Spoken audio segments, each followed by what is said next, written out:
असं आहे की समजा उद्या राजीनामा घेतला आपण, त्यांनी दिलेलं स्टेटमेंट ऑन रेकॉर्डवरती आहेच. आपण नेहमी असं एक लक्षात घेतलं पाहिजे की त्यांनी चुकीचं स्टेटमेंट केलेलं आहे हे मान्य आहे. त्यांची ती भूमिका बदलायला त्यांना लावणं, त्या विचारसरणीपासून ज्या विचारसरणीचे त्या आहेत त्यांच्यापासून त्यांचं परिवर्तन करणं हे मी महत्त्वाचं मानतो. त्याच्यामुळे नुसतं पदावरनं हटवणं, तुम्ही आज हटवलं त्यांना, दुसरं येणार त्याच विचारसरणीतून येणारा तो पुन्हा तसंच स्टेटमेंट करणार नाही याची काय गॅरंटी आहे? हा एक विचारांचा वाद आहे. आपण हिंदू जरी म्हणत असलो किंवा यांनी जसं म्हटलं मोहन भागवतांनी हिंदू आहोत, परंतु हिंदू समाजामध्येच दोन वेगवेगळ्या विचारसरणी आहेत. एक संतांची विचारसरणी आहे आणि एक मनुवादाची विचारसरणी आहे. मोहन भागवतांनी आत्ता ज्या महिला आयोगाच्या अध्यक्ष आहेत ह्या मनुवादी विचारसरणीचे असणारे पुरस्कर्ते आहेत. त्याच्यामुळे आपल्याला बघावं लागेल की त्या संतांच्या विचारसरणीचे पुरस्कर्ते कसे होतात या दृष्टीने आपण असं बघितलं पाहिजे, असं माझं स्वतःचंच म्हणणं आहे. त्याच्यामुळे असं मी ह्याला काढा त्याला काढा त्याला काढा, त्याच्यापेक्षा त्याला रिफॉर्म करा हा सगळ्यात महत्त्वाचा मार्ग आहे. प्रश्न असा आहे त्याच्यामध्ये की त्याला एक पॉलिटिकल अँगल आहे.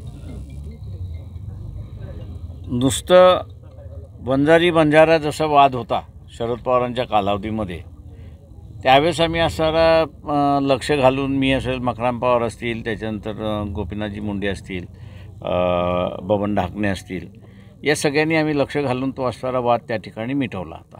तो शांतता करून, डिव्हिजन करून त्याच्यातला असणारा मिटवला होता. तो सामाजिक होता असं मी त्या ठिकाणी सामाजिक राजकीय आरक्षणाच्या संदर्भातला होता. याला पॉलिटिकल वास असल्यामुळे याला मुख्यमंत्री आणि गव्हर्नर हे दोघं असल्याशिवाय, त्या दोघांपैकी एक असल्याशिवाय हा वाद मिटवता येणार नाही. आणि म्हणून मी मगाशी म्हणालो की गव्हर्नर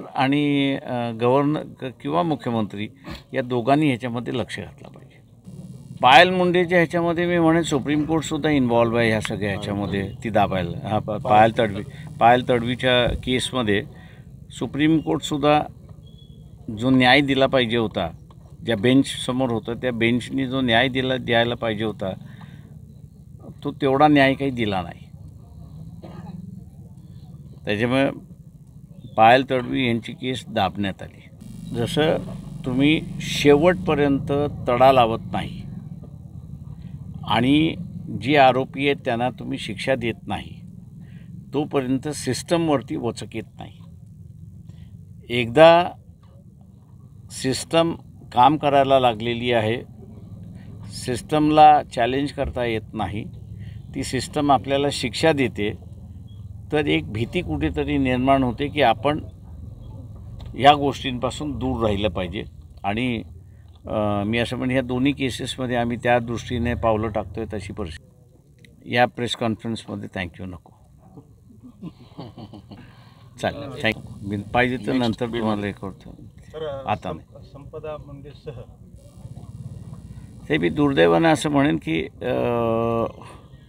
पोलीस डिपार्टमेंटवरचा कुठेतरी ताबा जो आहे किंवा कंट्रोल जो आहे तो महाराष्ट्र शासनाचा सुटलेला आहे. आणि म्हणून पोलीस जे आहे ते बेभान झालेले मला या ठिकाणी दिसत आहेत.